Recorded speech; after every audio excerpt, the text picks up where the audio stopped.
Hello, and welcome back to the Lemonade War. When last we left Evan and Jessie, our two combatants in this war, uh, Jessie had decided she wasn't going to count Megan's money toward her total, so she, at the moment, has a little over $100.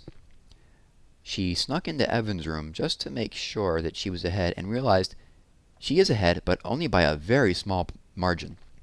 If Evan sells even a little bit more lemonade, then he'll take the lead and possibly win. And Jessie's going to the beach for the day, so she can't sell any lemonade. So she had a dark thought. She decided to gather up some dead bugs, drop them into Evan's lemonade mix when he wasn't looking, and she would see what happens. And when we stopped, Evan was dragging his lemonade down the street, a little lemonade on wheels store, and, well, we'll see how he does in Chapter 11, A Total Loss.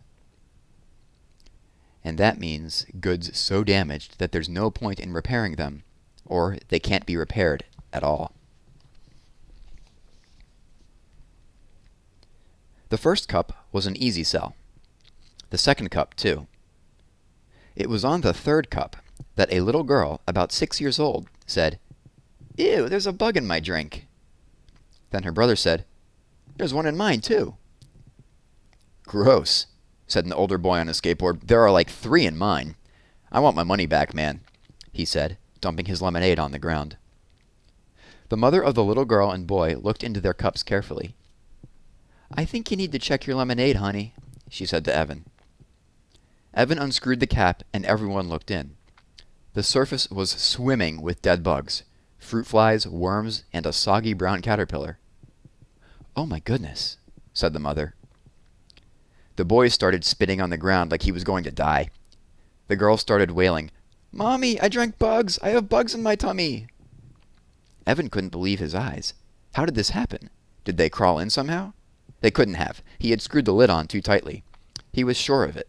And anyway, 1 or 2 bugs crawling in, maybe, but 50 dead fruit flies and 2 inchworms and a caterpillar? It just wasn't possible. Evan was burning with embarrassment as everyone looked at him and his buggy lemonade. Frantically, he reached into the cooler and started to scoop out the dead bugs with his hands. Sweetheart," said the mother, "you can't sell that lemonade." "I'll get them all," said Evan. "I'll get every last one out."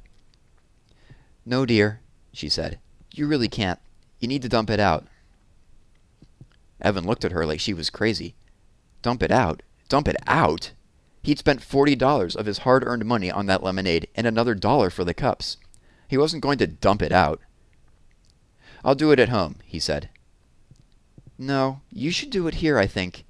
I need to be sure it's all disposed of properly." Evan looked at her. He didn't know her, but he knew her type. Boy, did he know her type. She was the kind of mother who thought she was the mother of the whole world. If you were on a playground and she thought you were playing too rough, she'd tell you.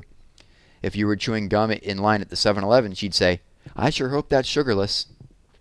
Mothers like that never minded just their own business, or just their kids' business. They thought they had to take care of every kid in the kingdom. "It's too heavy for me to dump," he said. "I'll take it home and my mom can help." "I'll help," said the busybody mother of the world.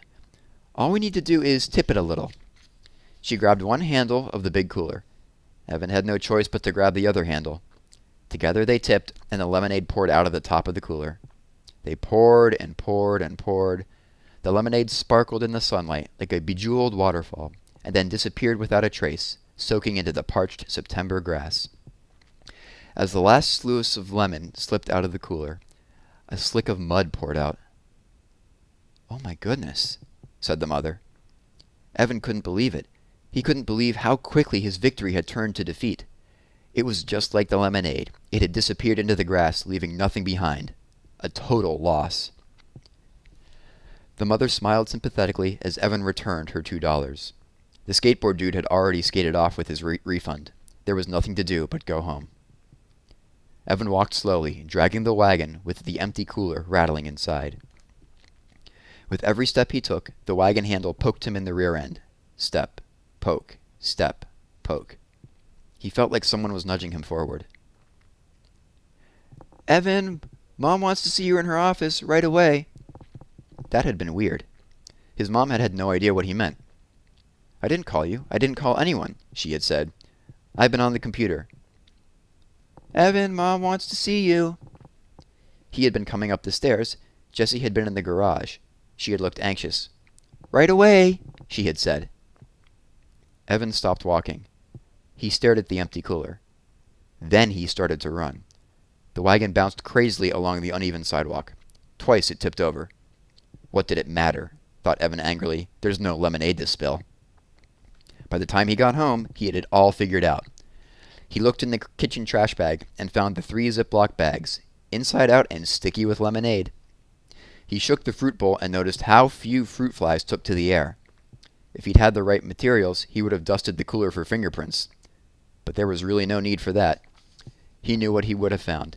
Jessie was all over this one. "That rat! That lousy, rotten, stinking rat of a sister!" he shouted. He went back to the garage and kicked the wagon. He knocked the cooler to the floor. He tore up his Lemonade on Wheels sign into a dozen pieces. He was going to lose. She had $100, he was sure of it, and he had just 62 left. Tonight, before the fireworks, when they counted their money, she would be the winner, and he would be the loser. Winner takes all, loser gets nothing.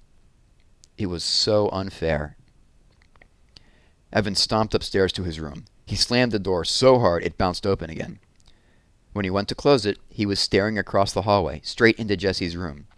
He could see her neatly made bed covered in couche pillows, the poster of Bar Harbor from their trip to Maine this summer, and her night table with Charlotte's Web at the ready. Evan crossed the hall, then paused at Jessie's door. There was the rule about not entering. Well, she'd broken the rules first. Evan thought there wasn't really a rule about fruit flies and lemonade. It was clearly a dirty trick. Evan walked in and went straight to Jessie's desk drawer. There was the fake pack of gum. Inside, the key. Did she really think he didn't know where she hid it? He'd seen her slip the key inside the box when he was passing by on his way to the bathroom. Jessie was smart, but she wasn't very smooth. He'd known for months where the key was hidden. He just hadn't bothered to use it. Until now. It took him a while to find the lockbox. He checked the bureau drawers first, and then under Jessie's bed. But finally, he found it hidden in her closet. Again, not very smooth. Evan carried the key and the lockbox back to his room and sat on the bed. He put the key in the lock and opened the top. Then, the moment of truth, he lifted out the plastic change tray. There were a whole bunch of scraps of paper on top, and there was a folded index card too.